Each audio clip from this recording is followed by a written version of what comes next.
Hi, welcome back. We are going to talk about peace and calm and how to find those in your life this week. So you are more likely to exhibit self-control and regulation when you have experienced and established peace and calm in your daily routine. So a lot of people ask, what's the difference between calm and peace? We often intermingle these. So we're going to look at them a little bit. By definition, calm is being free from agitation or excitement. So recognizing that excitement, things that we consider good, can also take us out of a place of being calm. When you are calm, there is clear thinking and quietness. Find those. When we look at peace, peace is being free from conflict. It's an overall sense of well-being, safety. The environments when we're experiencing calm are quiet and clear. When we look at peace, it's tranquil and harmony. The emotional state of calm is feeling more relaxed and composed, where the emotional state of peace is contentment, balanced, even joyful when you have peace. Your physical state when you're calm are things like steady breathing, loose muscles. You may be energized. Peace is relaxed. Yet if you're sleeping well, you have a sense of peace. You're at ease. Your mental state when you're at calm is you're rational. You're able to make intentional decisions. You are thinking from a logical standpoint. With peace, you have clarity and acceptance. So this may be beyond the circumstances that you have. You can still have a sense of peace where you're accepting them. Your behavior when you're calm is ones that are non-reactive and patient. You're intentional. When you're at peace, it's loving, forgiving, and understanding. So we're going to look at the things that fill up each of these buckets. If we're looking to bring them into our life, we have to identify the ways that we experience them. So I want you to start thinking, you can make a note of this. We'll look at it a little bit more when we do our in-person session. But there is your peace bucket. And you will see on the screen that there are all those things that define what peace is. And some of the examples that might fill your peace bucket, looking at scripture, it might be music, it might be prayer or gratitude, keeping a gratitude journal, or just thinking about the things that you are thankful for. Again, regardless of your circumstances, you can still have peace. Nature, sometimes being in nature brings people peace. A hot shower or a bath. Reading and learning, knowledge bring you peace. Organizing clutter can do it. Certain people, if you haven't heard of it before, there are people of peace that we all have in our lives. Those people bring you peace just being around them or being able to talk to them. Sometimes a long drive brings people peace. These are different. These are just a few examples, but everybody has different things. I want you to start thinking about the things that fill your peace bucket, the things that fill your calm bucket. Again, we have on the screen what defines calm. And so some of these things are overlapping that bring you calm, but thinking about the things that are free from agitation or excitement, things that make you relaxed and composed, rational thinking. This might again be scripture, prayer, gratitude. Exercise is one of the things that can bring calm. It's been known to be a stress reliever for people, but it can energize you. It can create a sense of the steady breathing, loose muscle. You're exercising, writing or journaling.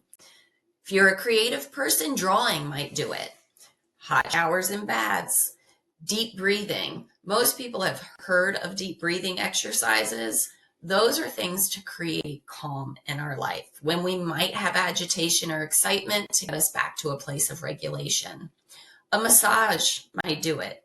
Reading and learning, organizing clutter, cooking, baking, if you have hobbies, fishing, all of those things might be things that fill your calm bucket, but what do you do, or what can you do to fill your calm bucket? Then we have the things that deplete our buckets.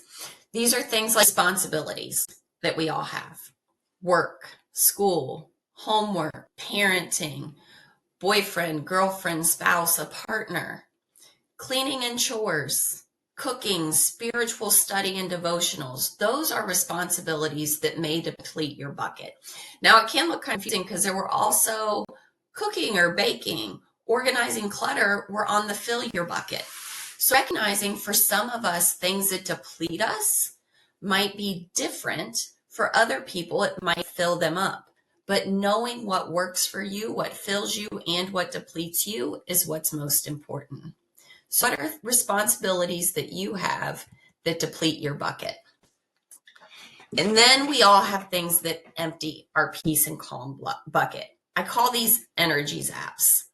Examples of these might be conflict, certain people or certain places, certain emotions, if you find them overwhelming, can deplete your bucket. Work might do it.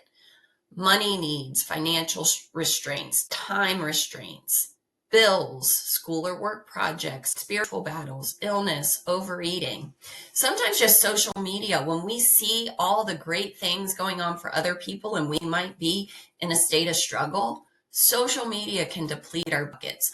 Or we start looking at certain things on social media and then that fills our thread and it's negative and it takes us to a place of depletion. Shopping, if we use it as a vice, video games, they might deplete our bucket. Fixing other people's problems, just watching TV and vegging out, that takes time away from us. All of these things can gradually or rapidly deplete your bucket.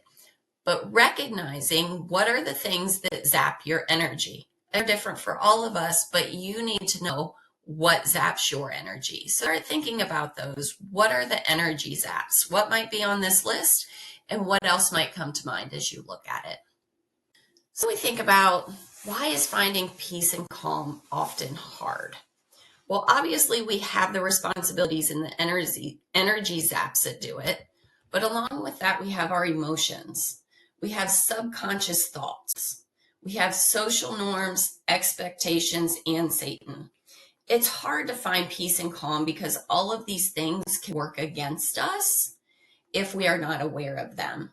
Our emotions can be overwhelming. Our subconscious thoughts, that means that you don't control those. They just automatically happen and they can zap your peace and calm. Social norms and expectations, society puts these on us and they can be hard and draining. And then Satan, he's always wanting to pull you out of peace and calm. So the battle is, your mind's a war zone and Satan wants to keep you distracted. So the responsibilities in the energy zaps he uses those to distract you. And keeping in mind that this war, this battle is going on a regular basis. And so when we have a presence with God, when we feel him around us, when we are truly abiding and living in his presence, we have a sense of peace and calm. And recognizing Satan's main goal for your whole life is to separate you from God. So he is going to try to deplete your bucket any way he can with any distraction. That's why having peace and calm and staying regulated is a battle for us. It's hard, but it is possible. So great job getting through this second video for this week, and I look forward to seeing you next time.